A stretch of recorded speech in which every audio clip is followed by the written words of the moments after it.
everyone, welcome back to Cake Creations Official. I hope you all are doing great. Today I am making strawberry milkshake. Let's get started. I'm taking 1 bowl of strawberries, 5 tablespoons of sugar, 2 glasses of milk.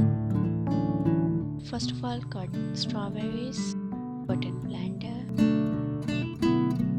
add sugar, blend it well.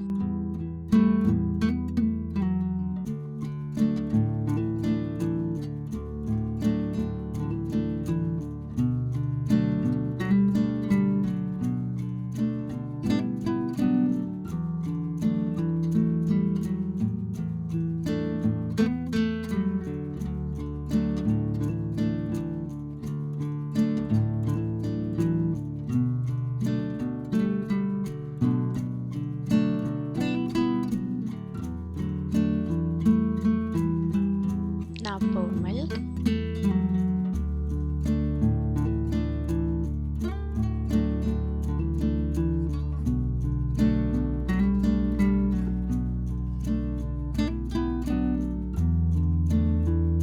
Blend it again and it's ready to serve.